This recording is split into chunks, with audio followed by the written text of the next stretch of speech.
ദിവ്യകാരുണ്യത്തിൻ്റെ അമ്മയായ പരിശുദ്ധ കന്യകാമറിയമേ, ഞങ്ങളെ ദിവ്യകാരുണ്യ ഭക്തിയിൽ വളർത്തണമേ.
കിഴക്കിൻ്റെ വെനീസ് എന്നറിയപ്പെടുന്ന മനോഹരമായ തീരദേശ മേഖലയാണ് ആലപ്പുഴ.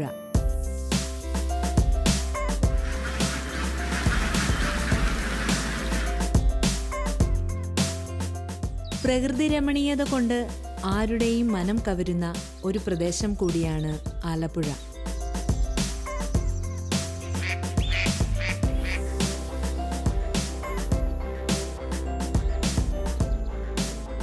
ആലപ്പുഴയുടെ വടക്കുഭാഗത്ത് ദേശീയപാതയുടെ പടിഞ്ഞാറായുള്ള ഒരു ചെറിയ കടലോര ഗ്രാമമാണ് തുമ്പോളി.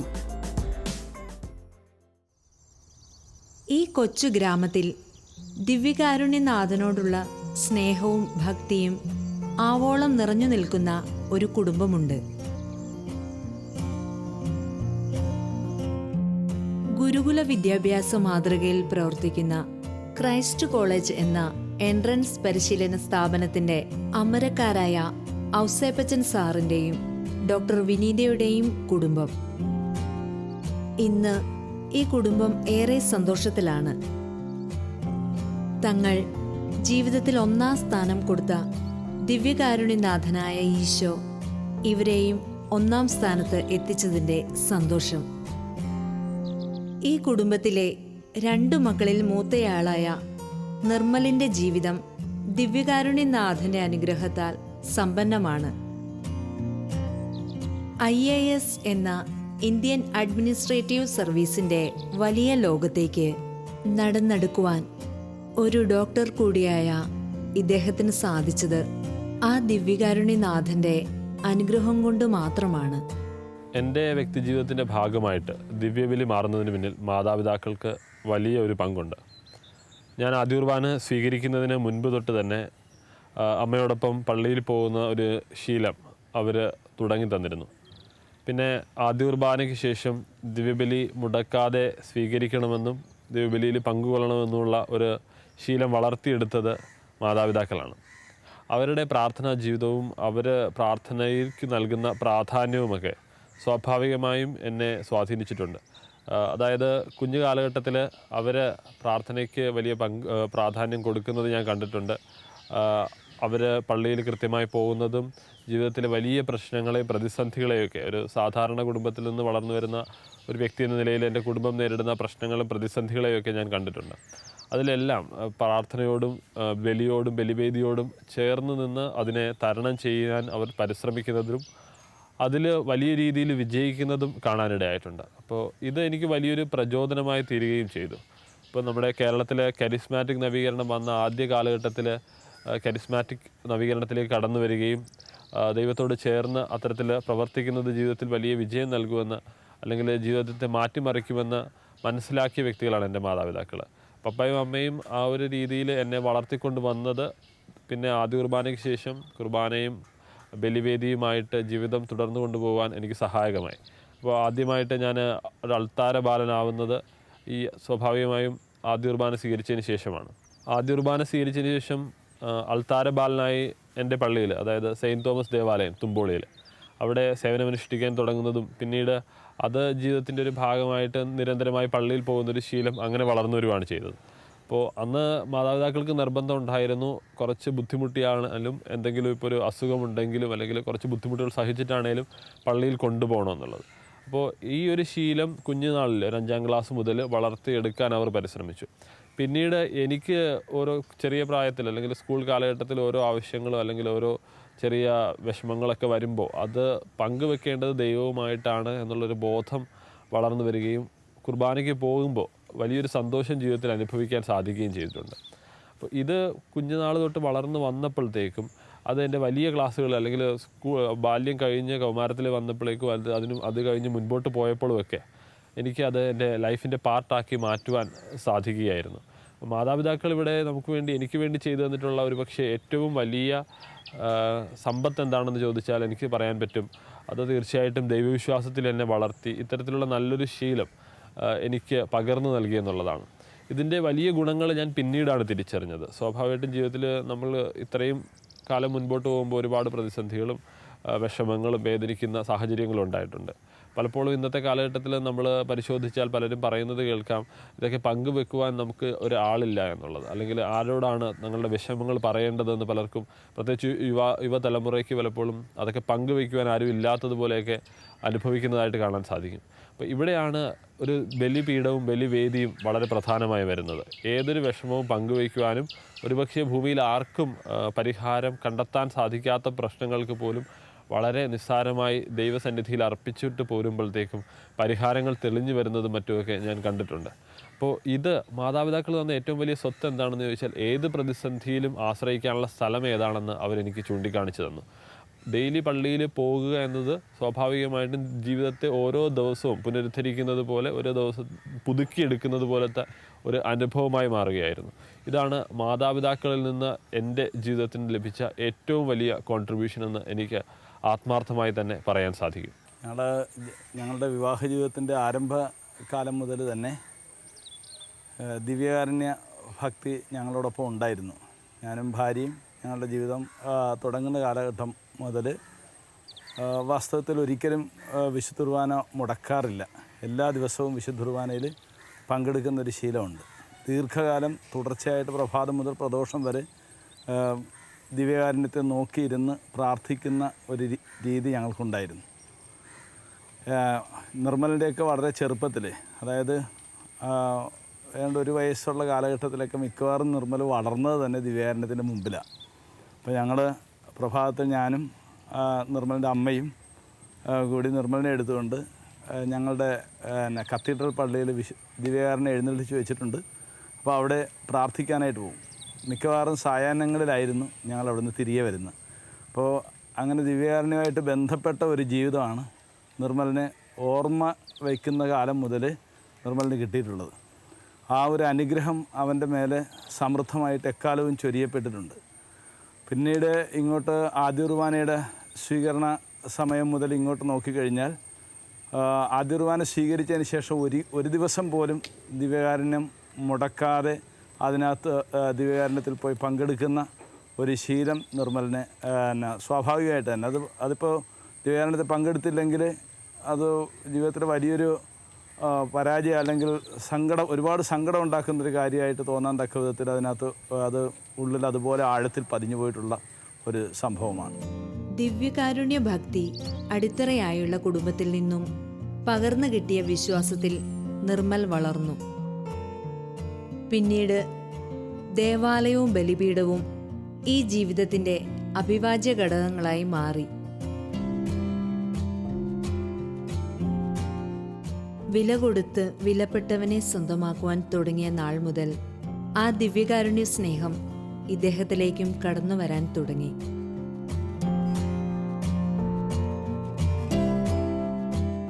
എൻട്രൻസ് പഠനവും പിന്നെ MBBS-നായിട്ട് കോളേജിലൊക്കെ പോകാൻ തുടങ്ങിയപ്പോഴത്തേക്കും ദിവ്യബലി സ്വീകരിക്കുന്നത് പലപ്പോഴും വളരെ ബുദ്ധിമുട്ടോടെ ചെയ്യേണ്ട ഒരു കാര്യമായി പലപ്പോഴും. കാരണം ഇതിൻ്റെ തിരക്കുകൾക്കിടയിൽ ദിവ്യബലി സ്വീകരിക്കാൻ പലപ്പോഴും അവസരങ്ങൾ ഉണ്ടാകണമെന്നില്ല. അപ്പോൾ ഈ ഒരു സാഹചര്യത്തിലാണ് പലപ്പോഴും ഞാൻ ദിവ്യബലിക്ക് വേണ്ടിയിട്ട് കുറച്ച് ബുദ്ധിമുട്ടിയിട്ടാണെങ്കിലും ദിവ്യബലി സ്വീകരിക്കണം എന്നുള്ള തീരുമാനത്തിലേക്കൊക്കെ എത്തുന്നത്.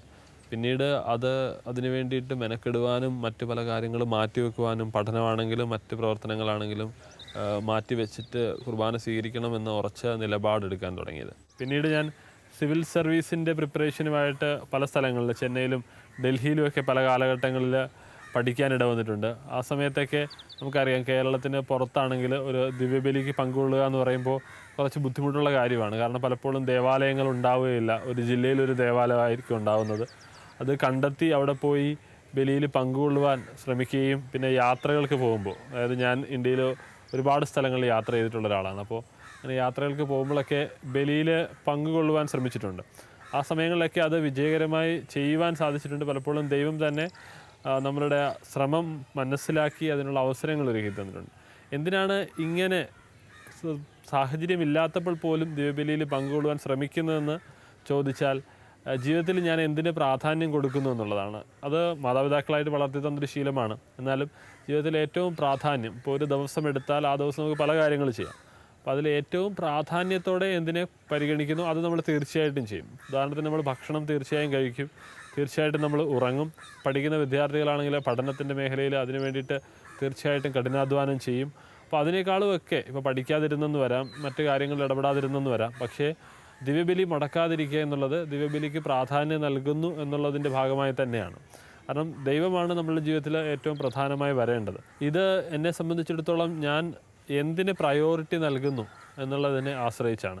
കാരണം ഒരു ബലിയിൽ പങ്കുകൊള്ളുമ്പോഴത്തേക്കും ചില കാര്യങ്ങൾ ജീവിതത്തിൽ സംഭവിക്കുന്നതായിട്ട് എനിക്ക് മനസ്സിലാവുന്നുണ്ട്. ഫോർ എക്സാമ്പിൾ, നമ്മൾ ഓരോ ദിവസവും കുമ്പസാരിക്കുന്നതിന് തുല്യമാണ് ഒരു ബലിയിൽ പങ്കുകൊള്ളുക എന്ന് വെച്ചാൽ. കാരണം ബലിയുടെ തുടക്കത്തിൽ നമ്മൾ ദിവ്യബലിയുടെ ആദ്യ ഭാഗത്ത് നമ്മൾ പറയുന്നുണ്ട്, ഒരു പാപസങ്കീർത്തനം നടത്തുന്നുണ്ട്.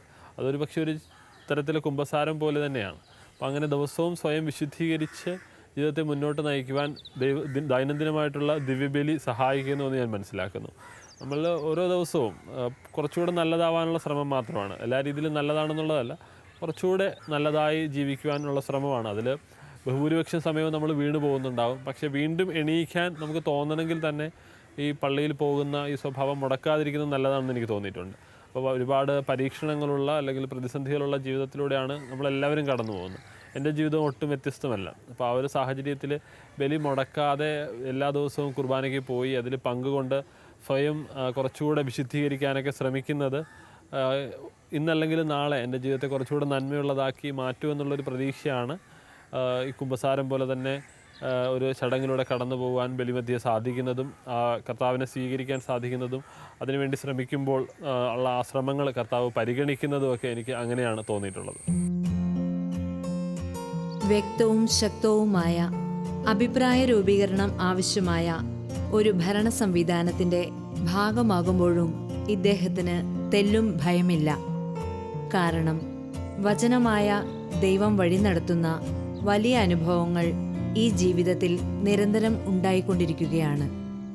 ജീവിതത്തിൽ എനിക്ക് ഉണ്ടായ മറ്റൊരു ഭാഗ്യമെന്ന് പറയാനുള്ളത്, ചെറിയ പ്രായത്തിൽ തന്നെ ബൈബിൾ പഠിക്കാനുള്ള ഒരവസരം ഉണ്ടായി. അപ്പോൾ അത് പപ്പായാണ് അതിന് വേണ്ടിയിട്ടൊരു മുൻകൈ എടുത്തത്. 1ാം ക്ലാസ്സിലെ കാറ്റഗിസത്തിനൊക്കെ ചേർന്ന സമയത്ത് ഇവിടെ ഇങ്ങനെ ചെറിയ ക്യൂസ് മത്സരങ്ങളൊക്കെ നടത്തുമ്പോൾ അതിനുവേണ്ടി ബൈബിൾ പഠിപ്പിക്കാനൊക്കെ പപ്പ ശ്രമിച്ചു. അപ്പോൾ അത് പിന്നീട് അത് കഴിഞ്ഞിട്ടുള്ള വർഷങ്ങളിലൊക്കെ അത് തുടർന്നു പോന്നു. പിന്നീട് ഞാനൊരു 10 വയസ്സുള്ളപ്പോഴാണെന്ന് തോന്നുന്നു ലോഗോസ് ക്യൂസൊക്കെ സ്റ്റാർട്ട് ചെയ്യുന്നത്. അന്ന് പപ്പ അതിനുവേണ്ടി വളരെ താല്പര്യത്തോടെ മുൻകൈയെടുത്ത് എന്നെ അത് പഠിപ്പിക്കാൻ ശ്രമിച്ചു. പല സമ്മാനങ്ങൾ നേടാനൊക്കെ സാധിച്ചു. പക്ഷേ അതിനേക്കാളൊക്കെ ഉപരി ഒരു പക്ഷേ അന്ന് ആ വചനം പഠിച്ചപ്പോൾ അതൊരു ക്യൂസിൻ്റെ ഭാഗമായിട്ട് അങ്ങ് പഠിച്ചു പോയതാണ്. പക്ഷേ ജീവിതത്തിൽ പലപ്പോഴും ഏറ്റവും വലിയ അനുഗ്രഹമായി തീർന്നത് അന്ന് പഠിച്ച ആ ബൈബിൾ വചനങ്ങളാണ്. ആ ബൈബിൾ വചനങ്ങൾ പിന്നീട് പലപ്പോഴും എനിക്ക് വലിയ ഉപകാരമായി തീരുന്നത് ഞാൻ കണ്ടിട്ടുണ്ട്. ജീവിതത്തിലെ പ്രതിസന്ധിയുടെ മേഖലകളിൽ നിൽക്കുമ്പോൾ അല്ലെങ്കിൽ വിഷമം തോന്നുമ്പോൾ, സന്തോഷം തോന്നുമ്പോൾ, ഏത് സാഹചര്യത്തിലായിക്കൊള്ളട്ടെ ബൈബിൾ തുറന്നു നോക്കുമ്പോൾ ദൈവം എന്നോട് കൃത്യമായി ബൈബിളിലൂടെ സംസാരിക്കുന്നത് ഞാൻ കണ്ടിട്ടുണ്ട്. എപ്പോഴും അനുഗ്രഹമായിട്ട് തന്നെ ആവണമെന്നില്ല. ചിലപ്പോൾ ശകാരമായിട്ടായിരിക്കാം, ചിലപ്പോൾ വഴി നടത്തുന്ന വചനങ്ങളായിരിക്കാം, അല്ലെങ്കിൽ എന്ത് ചെയ്യണമെന്ന് പറഞ്ഞു തരുന്ന വചനങ്ങളിലൂടെ ആയിരിക്കാം. വ്യത്യസ്തമായ രീതിയിൽ ബൈബിൾ വചനങ്ങളിലൂടെ ദൈവം എനിക്ക് മുന്നോട്ടുള്ള വഴി കാണിച്ചു തരുന്നത് ഞാൻ കണ്ടിട്ടുണ്ട്. ഇതിൻ്റെ ഏറ്റവും വലിയൊരു അഡ്വാൻറ്റേജ് എന്താണെന്ന് ചോദിച്ചാൽ, ഏതൊരു സാഹചര്യത്തിലും നമുക്ക് ഇരുട്ടിൽ തപ്പേണ്ടി വരുന്ന അല്ലെങ്കിൽ എന്ത് ചെയ്യണമെന്നറിയാതെ നിൽക്കേണ്ടി വരുന്നൊരു സാഹചര്യം ഉണ്ടാവുന്നില്ല. വിഷമം തോന്നുമ്പോഴും സന്തോഷം തോന്നുമ്പോഴും ഒക്കെ ബൈബിൾ തുറക്കുമ്പോൾ കൃത്യമായ വചനങ്ങളിലൂടെ, വളരെ സന്തോഷം തോന്നുന്ന രീതിയിൽ വളരെ കൃത്യമായ വചനങ്ങളിലൂടെ മുന്നോട്ടുള്ള വഴി എങ്ങനെ ആയിരിക്കണമെന്ന് കർത്താവ് ബൈബിളിലൂടെ പറഞ്ഞു തരുന്നത് എനിക്ക് പലപ്പോഴും അനുഭവിക്കാൻ സാധിച്ചിട്ടുണ്ട്. ഇത് പലപ്പോഴും ചില സമയത്ത് പള്ളിയിൽ കുർബാനയ്ക്ക് പോകുമ്പോഴായിരിക്കും, ദിവ്യബലിയുടെ മധ്യേ അതിൻ്റെ നമ്മൾ വായിക്കുന്ന വചനങ്ങളിലൂടെ ആയിരിക്കും. ആ വചനവും ആ വചനം എക്സ്പ്ലെയിൻ ചെയ്യുന്ന ചില വൈദികർ പറയുന്ന 1-2 വാക്കുകളിലൊക്കെ ആയിരിക്കും നമുക്കുള്ള ഇൻസ്പിറേഷനും ഭാവിയിലേക്ക് ഉള്ള വാതായനങ്ങളുമൊക്കെ തുറന്നു കിട്ടുന്നത്. ഇതും എൻ്റെ ജീവിതത്തിലെ ദിവ്യബലിയോടൊപ്പം തന്നെ ചേർന്ന് നിൽക്കുന്ന വലിയ ഒരു അനുഗ്രഹമാണ്. നിരന്തരം അൾത്താരയോട് ചേർന്ന് നിന്നുള്ള ഒരു ജീവിതമാണ് ഡോക്ടർ നിർമ്മൽ IASൻ്റേത്. ഈ അൾത്താരയിൽ അർപ്പിക്കപ്പെടുന്ന ഓരോ ദിവ്യബലിയിൽ നിന്നും ധാരാളം അനുഗ്രഹങ്ങൾ ഈ ജീവിതത്തിലേക്ക് ഒഴുകിയിറങ്ങാറുണ്ട്.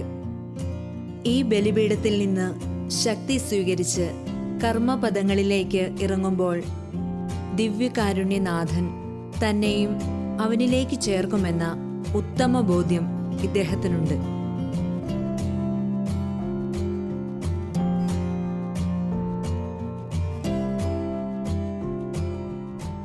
ഞാൻ ഈ മെഡിക്കൽ എൻട്രൻസിന് വേണ്ടി പ്രിപ്പയർ ചെയ്തപ്പോഴും, തുടർന്ന് MBBS പഠിച്ച കാലഘട്ടത്തിലും സിവിൽ സർവീസിന് പഠിച്ച കാലഘട്ടത്തിലുമൊക്കെ ദിവ്യബലിയെ എന്തുകൊണ്ട് ചേർത്ത് നിർത്തി?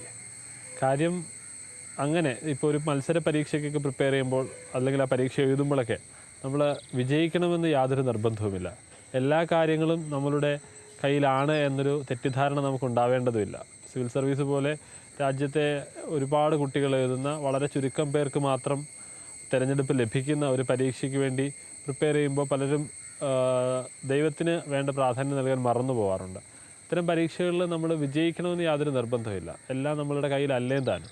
എന്നാൽ ദൈവം നമ്മുടെ കൂടെ ഉള്ളപ്പോൾ നമുക്കറിയാം, നമ്മൾ എല്ലാവരും ദൈവവിശ്വാസികളായിട്ടുള്ള ആളുകളാണ്.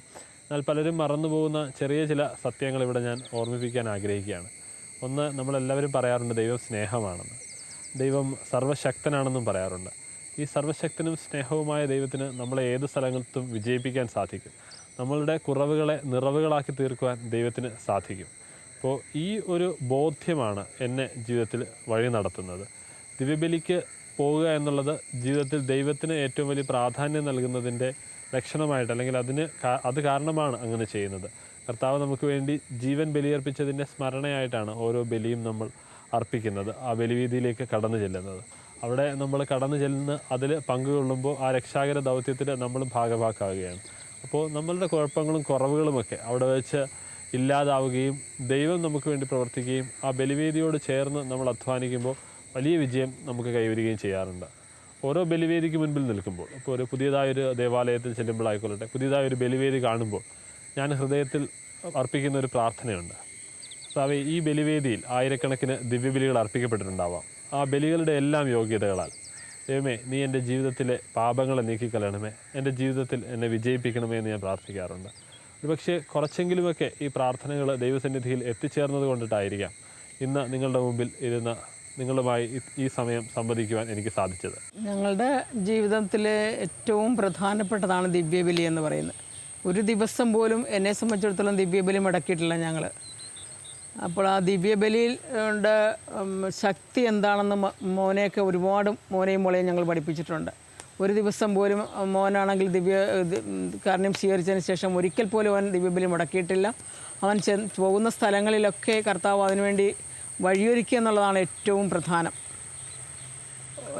ഞാനും അതുപോലെ ഒരിക്കലും ഒരു ദിവസം പോലും മുടങ്ങത്തില്ല. എനിക്ക് കർത്താവിന് ദിവ്യകാരുണ്യ തിരുസന്നിധിയിൽ മണിക്കൂറുകളോളം ആദ്യകാലങ്ങളിലൊക്കെ, പിന്നെ എനിക്ക് ജോലിയുടെ ഇതൊക്കെ തിരക്കായതുകൊണ്ടാണ്, എന്നാലും ഞാൻ അല്പസമയമെങ്കിലും പോയി കർത്താവിൻ്റെ തിരുസന്നിധിയിൽ, ദിവ്യകാരുണ്യ തിരുസന്നിധിയിലേക്കും അവിടെ നിന്ന് കിട്ടിയ ശക്തിയും ബലവുമാണ് ജീവിതത്തിൽ. ഇപ്പോൾ മോനൊക്കെ ഈ IAS കിട്ടിയിട്ടുണ്ടെങ്കിൽ എനിക്ക് ഏറ്റവും പ്രധാനപ്പെട്ടതായിട്ട് പറയാനുള്ളത്, അൾത്താരയിൽ നിന്ന് കർത്താവ് അത്ഭുതകരമാവണ്ണം അവൻ്റെ ജീവിതത്തിലേക്ക് ഇടപെട്ടത് കൊണ്ടാണ് അവനെ ഇങ്ങനെ ഒരു പൊസിഷനിൽ എത്താനായിട്ട് അവനെ തിരഞ്ഞെടുത്താണെന്ന് നന്നായിട്ട് അറിയാം. കർത്താവ് ദാനമായിട്ട് അവന് എടുത്തു കൊടുത്ത ഒരു പ്രൊഫഷനാണ് ഈ IAS. അവൻ MBBS കിട്ടി, MBBS പഠിക്കാൻ പോകുമ്പോഴൊക്കെ ഞാൻ പ്രാർത്ഥിച്ചിരുന്നു ദിവ്യബലി ഉള്ള സ്ഥലത്തെ പോകാവുള്ളത്. ഇപ്പോൾ മകൾക്ക് അഡ്മിഷൻ കിട്ടി, മകൾക്ക് വേണ്ടി ഞാൻ പ്രാർത്ഥിക്കുമ്പോൾ എപ്പോഴും പ്രാർത്ഥിച്ചുകൊണ്ടിരുന്ന ഇതാണ്, അവൾക്ക് എവിടെ അവളെ മെഡിസിൻ പഠിക്കാൻ പോകണമെങ്കിലും പോയിക്കോട്ടെ, പക്ഷേ ഒരു കാര്യമുണ്ട്, ദിവ്യബലിയിൽ പങ്കെടുത്ത് ഈശോയെ സ്വീകരിക്കാൻ പറ്റാത്ത ഒരു സ്ഥലത്തും എൻ്റെ മകൾക്ക് പോയി പഠിക്കാൻ നീ ഇടയാക്കരുത്. അങ്ങനെയുള്ളൊരു MBBS വേണ്ട എന്ന് ഞാൻ കർത്താവോട് പ്രത്യേകമായി പ്രാർത്ഥിച്ചിരുന്നു. എനിക്ക് അത്ഭുതമായിട്ട് പറയാനുള്ളത്, അവൾ ആ ചേർന്നിരിക്കുന്ന കോളേജിൻ്റെ അടുത്ത് ഒരൊറ്റ പള്ളിയേ ഉള്ളൂ. ആ സ്ഥലത്താണ് എൻ്റെ മകളെ കർത്താവ് കൊണ്ട് എത്തിച്ചത്. എത്ര നന്ദി പറഞ്ഞാലും എൻ്റെ അപ്പനോട് എനിക്ക് മതിയാവില്ല. കാരണം ബലിയിൽ നിന്ന് വന്ന വലിയ ശക്തിയാണ് ഈ ജീവിതത്തിന് ഏറ്റവും പ്രധാനമായിട്ട് എൻ്റെ മകനോ എല്ലാവരും എത്തിച്ചേർന്നിട്ടുണ്ടെങ്കിൽ കർത്താവിൻ്റെ കാരുണ്യവും കൃപയും അവിടുത്തെ സ്നേഹവും കരുതലും ഒന്ന് മാത്രമാണ് ഇവിടെ എത്തിയതിൻ്റെ പിന്നിലുള്ള എല്ലാവിധ അനുഗ്രഹങ്ങളും. അല്ലാതെ ഒരു കാര്യവും യാദൃശ്ചികമായിട്ട് കടന്നു വന്നെന്ന് ഞാൻ വിശ്വസിക്കുന്നില്ല. നിരന്തരമായ പ്രാർത്ഥനയിലൂടെ ദിവ്യകാരുണ്യ തിരുസന്നിധിയിലിരുന്നും ദിവ്യബലിയിലൂടെയും, ദിവ്യബലിയിൽ പങ്കെടുക്കുവാനുള്ള മകനൊക്കെ ഒരിക്കലും എവിടെയും പോയിട്ട് മുടക്കിയിട്ടില്ല എന്ന് പറഞ്ഞത് അവൻ മുടക്കാതിരിക്കാനായിട്ടുള്ള ഇൻസ്ട്രക്ഷൻ ചെറുപ്പം മുതലേ അവന് കൊടുത്തിരുന്നു ഞങ്ങൾ. കർത്താവ് ആരാണെന്നും അവിടുത്തെ ശക്തി എന്താണെന്നും അവിടുത്തെ അത്ഭുതത്തിൻ്റെ കരം എന്താണെന്നും ഒക്കെ എത്ര പറഞ്ഞാലും മതിയാകാത്ത വിധം സമയമില്ലാത്തത് കൊണ്ടും ഞാൻ പറയുകയാണ്, കർത്താവ് എത്ര വിധം മാത്രം ദിവ്യബലിയിലൂടെ ഞങ്ങളെ അനുഗ്രഹിച്ചിട്ടുണ്ട്. ദിവ്യബലി ഇന്ന് വരെ മുടക്കിയിട്ടില്ല. എനിക്കറിയാം മരണം വരെ അതൊരിക്കലും മുടങ്ങാതെ പോകാൻ കർത്താവ് ഇടയാക്കുമെന്ന്. പരിശുദ്ധ പരമദിവ്യകാരുണ്യത്തിന് ഇപ്പോഴും എന്നേരവും ആരാധനയും സ്തുതിയും പുകഴ്ചയും ഉണ്ടായിരിക്കട്ടെ. ആമീൻ.